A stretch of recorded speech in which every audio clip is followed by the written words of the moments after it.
नमस्ते बच्चों, Mithila commerce academy में आप सभी का स्वागत है। आज की इस क्लास में हम लोग पढ़ेंगे अकाउंटिंग फॉर शेयर्स कैपिटल, जिसमें हम लोग ये जानेंगे कि जब कभी भी शेयर्स को उसके फेस वैल्यू से अधिक पे बेचा जाता है, यानी कि जब कभी भी शेयर्स को प्रीमियम पे जारी किया जाता है, तो उसकी अकाउंटिंग एंट्रीज कैसे करके की जाती है। पिछले क्लासेस में हम लोगों ने कंपनीज़ के बारे में जाना था कि कंपनीज़ को क्यों बनाते हैं। उसके बाद एक सिंपल सा जर्नल एंट्रीज सीखा था।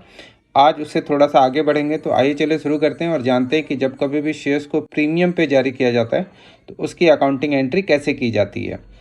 प्रीमियम का यहाँ पर मतलब ये हो गया कि फेस वैल्यू से जितने अधिक में हम शेयर्स को जारी करते हैं, मतलब एक कंपनी फेस वैल्यू से जितनी भी ज़्यादा में शेयर्स को जारी करती है, फेस वैल्यू का मतलब यहाँ पर हो गया अंकित मूल्य से मतलब है, तो उसको हम लोग कहते हैं प्रीमियम मनी।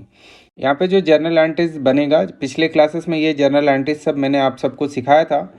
यहाँ पर आप ये ध्यान देना कि जब कभी भी शेयर्स प्रीमियम पे जारी होगा तो ये जो थर्ड नंबर जर्नल एंट्रीज है यही चेंज होगा अनटिल अनलेस बुक में ये दिया हो कि प्रीमियम जो है वो अलॉटमेंट पे नहीं, किसी और चीज़ पे। इसको आगे चल के मैं और आपको समझाऊंगा।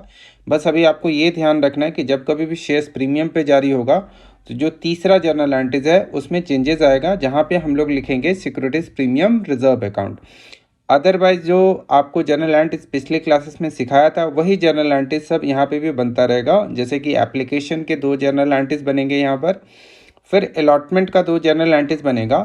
तो अलॉटमेंट का जो जर्नल एंट्रीज है उसमें बस हम लोगों को जो थर्ड जर्नल एंट्रीज है वहाँ पे सिक्योरिटीज प्रीमियम रिजर्व लगाना होगा अगर शेयर्स प्रीमियम पे जारी किया जाएगा।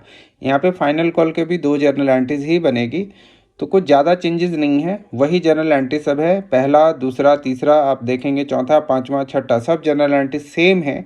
बस एक जो जर्नल एंट्रीज है, थर्ड जर्नल एंट्रीज है, उसमें थोड़ा सा चेंजेस आता है। और ये चेंजेस कैसे आता है और क्यों आता है इसको अभी हम लोग वीडियो में आगे चलकर जानेंगे। तो ऐसा करते हैं कि हम लोग एक क्वेश्चन देख लेते हैं कि जब कभी भी प्रीमियम पे जारी किया जाएगा शेयर्स को तो क्वेश्चन किस प्रकार का होता है, उसको देख लेते हैं। और ऐसे क्वेश्चन अगर आपको बुक में मिलेगा तो उसको आप ट्राई कीजिएगा। आइए क्वेश्चन देख लेते हैं यहाँ पर। जैसे कि एबीसी लिमिटेड है जिसने 5,000 इक्विटी शेयर्स जारी किया है 10 रुपये के हिसाब से ईच लिखा हुआ है यहाँ पर, एट ए प्रीमियम ऑफ ₹2 पर शेयर। तो इसका मतलब शेयर्स जो है वो 12 रुपये का हो गया। यहाँ एप्लीकेशन पे 5 रुपया है, अलॉटमेंट पे 5 रुपया इंक्लूडिंग प्रीमियम लिखा हुआ है। इसका ये मतलब है कि अलॉटमेंट 3 ही रुपया का है, इंक्लूडिंग का मतलब होता है शामिल होना। इस 5 रुपया में 2 रुपया प्रीमियम का शामिल है और balance first and final call पे होगा। तो अगर हम लोग एक रफ करें तो यहाँ पे एप्लीकेशन का जो पैसा है वो है 5,000 शेयर गुने में 5, अलॉटमेंट का जो पैसा है वो भी 5,000 शेयर गुने में 5 हो जाएगा, और फर्स्ट एंड फाइनल कॉल 2 रुपये का होगा क्योंकि शेयर्स प्रीमियम के साथ अगर देखा जाए तो टोटल 12 रुपये का हो गया। 10 रुपये का शेयर्स है, 2 रुपया प्रीमियम, तो 12 रुपये का हो गया।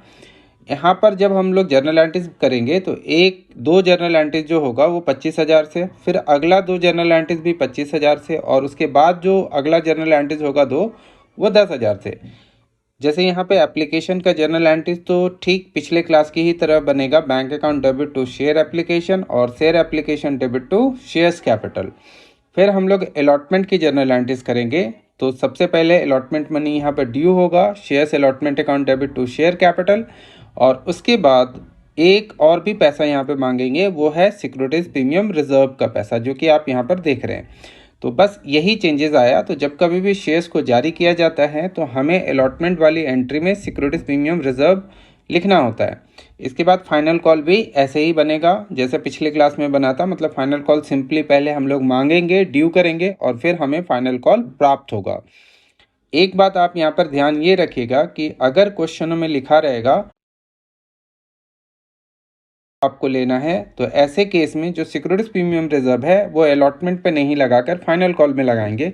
सेम हम लोग एप्लीकेशन वाली एंट्री के साथ भी करेंगे। अगर ये लिखा रहेगा कि प्रीमियम का पैसा एप्लीकेशन पे लेना है तो सेकेंड एंट्री में टू सिक्योरिटीज प्रीमियम रिजर्व आ जाएगा।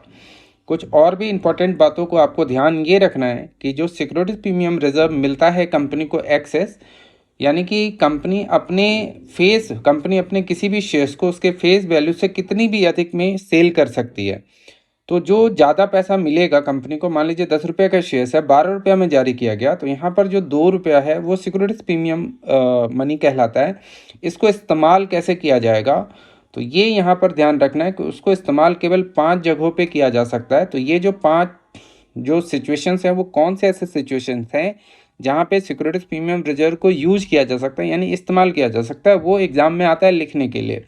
तो आप सिंपली ये जो अभी आपको आपके स्क्रीन पे दिख रहा है नोट, इसको आप नोट डाउन कर सकते हैं। और अगर इसका आपको हिंदी चाहिए तो सिंपली गूगल पे इसको ट्रांसलेट कर लीजिएगा, तो आपको हिंदी भी मिल जाएगा। और आई थिंक सभी किताबों में दिया रहता है कि how the securities premium money be utilise, कि सिक्योरिटीज प्रीमियम मनी का यूटिलाइजेशन कैसे किया जाता है, ये आप लिखिए, बताइए।